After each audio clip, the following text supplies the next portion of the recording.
State of Texas versus Catherine Welch. Ma'am, are you Catherine Welch? Yes, Your Honor. And Ms. Welch is here with her attorney, Mr. Gertz. State's attorney is present.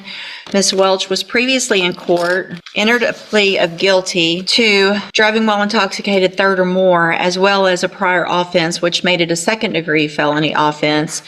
There was no agreement with regard to punishment. I have received the pre-sentence report. And has everyone had an opportunity to review that report? We have, Judge. I have, Your Honor. Are there any additions or corrections to that report? Not from the state, other than I want to acknowledge I have received Mr. Gertz's sentencing memorandum. I'm going to get to that too in just a second. Any additions or corrections? Aside from the one comment that I make in the sentencing memoranda about a comment that she made about rehabilitation, I think it's more of a clarification, so I'm happy to touch on that. But other than that, we don't have any additions or corrections. Okay. And Ms. Malfino has already stated, as well as I received the sentencing memorandum at 5:47 p.m. yesterday. Going to point that out for the record. The Harris County judge got her sentencing memoranda at midnight, so. Well, it was reviewed quite early this morning, but I did review it. Ms. Malfino, you've had time to review it as well? Same, Your Honor. Okay. Other than that, I think you all should have a couple, there's only a few, but there were some jail incident reports that should have been provided to council. Did you both receive those as well? Yes, Judge. I did. Okay. Is everyone ready to proceed with sentencing then? Yes, Judge. Yes. All right. Mr. Gertz, do you have witnesses? I'm not going to call any live witnesses unless the court requires it. When we have a person present from the Dream Center, if the court wants to inquire about that, I would essentially let her come up and talk if you want to have that conversation. But Okay. I think, our focus here is going to be on the topics that we talked about or write about in the sentencing memo. And, just sort of allowing, if the court decides to do what we're asking you to do, we are open and welcome to whatever the court requires of her Sure. to enter and successfully complete. We just wanted you to have that option on the table as well. That Okay. is an option that doesn't cost the court anything. Right. Or the state anything. And for the record, I'm aware of the Dream Center and their program and what they do. And so if I have any specific questions, if we get to something where I would need that, then I appreciate them being here and I'll ask those questions. Ms. Malfino, does the state have any witnesses? No, Your Honor. All right, then argument. Judge, I want to, I recognize this is a unique case and a unique ask that we're making here. This is not something small that we're asking for. I have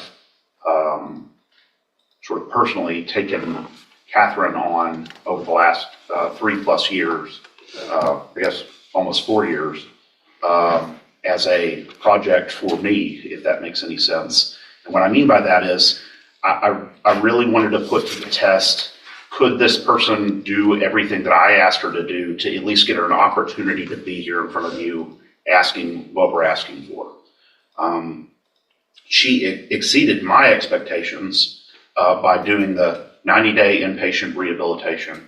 And while she was there, she started to explore with her counselors and her therapists there some of the underlying issues that went beyond just physical addiction, but actually had to do with her mental health and some of the things that she's experienced in her life. I'm not going to detail them on the record, but the court is aware of what those things are.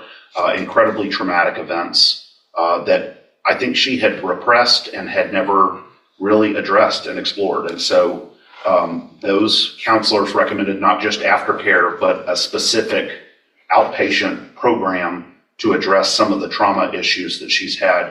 She went and checked into that program, stayed for basically a year, and again, did everything we asked her to do.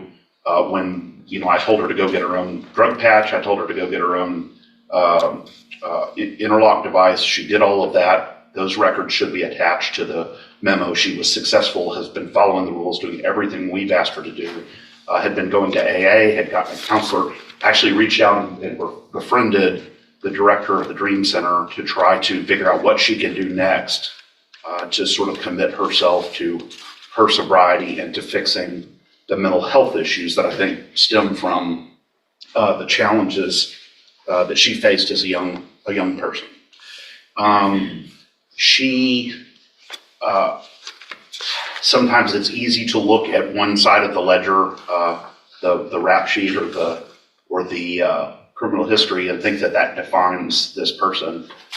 What I have been fortunate enough to do is to really dig down and get to understand her as a human, and see that all the progress she's made, all the effort she's made, and see what she's done well and all of the problems that she's been addressing well.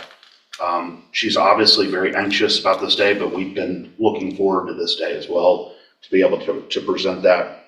And I want to go down on the bottom of page 2, address what I was talking about in the CSI. So that I'm not saying that this wasn't the words that came out of her mouth, but when she was asked by one of the examiners in the probation report, she felt she needed treatment. She said she didn't feel like she needed treatment. She wasn't opposed either. I want to clarify what we mean by that. And I say this here, but what she would say, I think, is she did 90 days of detox rehab related treatment, has continued aftercare, has continued mental health care. But in terms of going to a program that is specifically targeted at people who are currently using or currently intoxicated, I think she thought that wasn't the direction that would be ideal. She will do whatever you want her to do, but I wanted to explain what that comment means. And so, because a lot of times, as you know, Judge, private rehabilitation programs will just reject you if you've been clean for 3+ years, as she has. And so they just won't even accept you at all. So I think that was just a misunderstanding or a miscommunication between the probation officer and Catherine. But nonetheless, she's willing to do whatever the court chooses here. Additionally, we've been in contact with her current parole officer. They are willing to keep her on parole instead of revoking her, depending on what the court does here. And so that was encouraging as well. I think we had the same kinds of conversations with them about her recovery and about her efforts. And so I think that was an encouraging sign from them. And then finally, Judge, you see, we didn't want to focus too much on support from the community because, again, this isn't just a run-of-the-mill case. This is a different focus. But she is married. She has a family. She recognizes the impact that all of this has had on her family and her relationships, the strain it has put on her husband, both financially and also emotionally. And she accepts responsibility for that and is asking the court to consider this extremely rare position that we're asking the court to take here. Obviously, if the court would like her to address the court, she is happy to do that, or I'm not sure how you want to proceed on that. Okay, thank you. Ms. Malfino? Judge, I don't envy the position that the court is in this morning. I do take very seriously the comments of Mr. Gertz. I take him at his word for that, and I hope that all of those things are true. It's difficult for me as a representative of Jefferson County and the state and the citizens that were on the roads every day to stand up and say I agree with probation, but I don't disagree with the things that Mr. Gertz has said and the information that is in his sentencing memo. To play the other side of the coin, does it suggest that she received the benefit of the doubt already by me waiving the habitual status that she could have been facing based on her number of priors? Does it seem in good conscience that I can say I ignore all of those priors? Absolutely not. But obviously, we have seen that her multiple trips to the penitentiary have resulted in no change of behavior until hopefully now in these last 3 years. And I do sympathize with Ms. Welch as an individual. Again, it's hard for me as a district attorney, assistant district attorney, to say that I concur with the punishment being probation, but I don't, again, disagree with the comments that Mr. Gertz has. We've had multiple conversations about this case. I know he's worked very diligently at it. I don't really no judge, and that's why it's before you, that putting her in prison for 20 years and her getting out in 2 versus an extensive probation period where she can continue the recovery she's been doing is a better option. But again, I don't know what is in the best interest of public safety. Unfortunately, none of us do. So I would defer to the court's wisdom and whatever you think is appropriate based on the volume of information. All right, thank you. Anything else? Would you like to say something, Judge? Your Honor, I just want to say that the past was fueled by drugs and alcohol. I take complete responsibility for that. I did not know from very young when things happened in my life that it could have been, some of it could have been treated and stopped earlier if I had gotten help for my mental health. That after I received this DWI, that helped me get myself to a place that I could go into a treatment program and deal with some of those past traumas. In the past, I didn't. I medicated and drank to just forget about the pain, just numb myself out. I didn't know how else to deal with that. And when I got on my mental health meds, and I have bipolar, I have PTSD, and my mind back then was very chaotic. And I just want to say, after I had my mental health meds, I was able to go through treatment at Santa Maria in Houston, and that place really saved my life.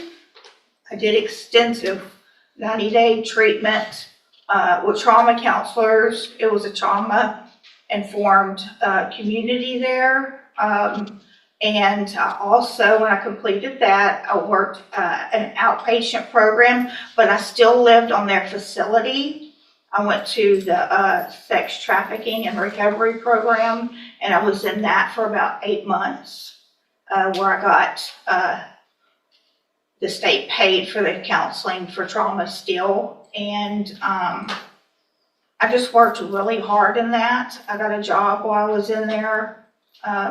And then once that program was over, I moved to a sober living facility in Oxford House in Spring, and I worked there until I felt like I was strong enough to come home and do what I needed to do. And I was in the complete program for right at a year.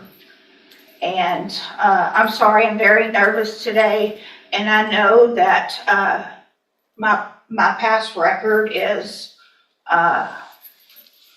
like Ryan said, atrocious. But you know, the things that I had to deal with within myself from when I was a little girl, those are things that you don't go to prison, even in their programs there, that you don't talk about. It's just, you just don't. And I'm asking you, please do not send me back to prison. I want to move forward. I have moved forward in my life, and this year that I've been in jail has given me more time to think and know that I am definitely headed in the right direction. I have a sponsor. I attend AA at home.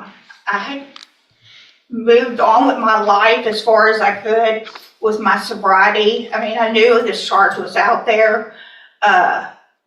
And I think I made some really good choices with my Mid-County AA friends. They've helped me a lot.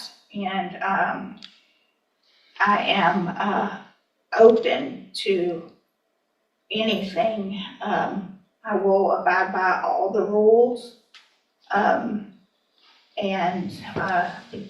do anything that's asked of me. And I think, I know now that I'm responsible and capable of taking care of my business and my life. Thank you. So, Ms. Welch, this Ms. Malfino probably said it yet best, and I get this often, and they don't envy my position, and this is the worst part of my job. But I worked hard to get here, and it's my job. Part of my job, it's several things, and it's to look at, obviously defendants and giving chances and things like that, but it also is about making our community safe. And I have to look back. This is your 10th DWI. It's not your 5th. It's not your 8th. It's the 10th. And while I understand the trauma that you went through, that you've been to safe P 3 times. You've been given opportunities on probation where they were revoked. You've had opportunities while you were on parole to do what you have done now. And while I appreciate what you've done, and I think that's great, and my goal isn't to, to stop any improvement, but I can't, in my opinion, in good faith, go home tonight, look myself in the mirror and say I gave somebody on their 10th DWI, that your last sentence was for 15 years in prison. The one before that was for 10. The one before that, you've gone to another 10 year, back in 09. I mean, this goes back to the 90s. You got a 10-year sentence in 2011. While you're on parole for that one, you get another one. So they give you 15 years and you get out and you're on parole and you do it again. The fact is, we're just lucky that you haven't killed someone in our community 9 times over, being given opportunities. I just can't do it. I'm going to find that you entered your plea of guilty freely and voluntarily. I'm going to find and your plea of true to the prior offense. I'm going to find sufficient evidence to find you guilty, and at this time find you guilty of driving while intoxicated. I'm going to sentence you to a term of 18 years in the institutional division of the Texas Department of Corrections. You will receive credit on that sentence for any time that you've been in custody that the law gives you the right to receive.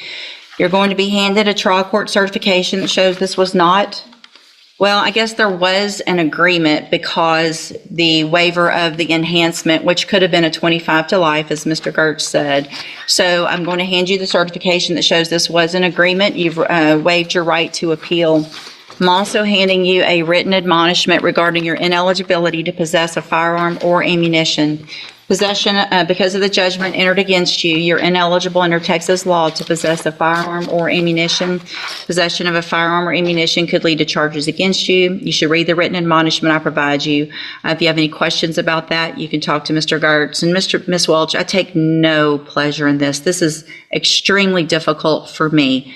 I understand to some extent addiction, and I understand that you are on a better path. However, there have been plenty of opportunities in the past where you were on a better path and you got back out and you got back on our roads again. And so good luck to you, ma'am. Thank you, Mr. Gertz and Ms. Malfino. Court will be adjourned.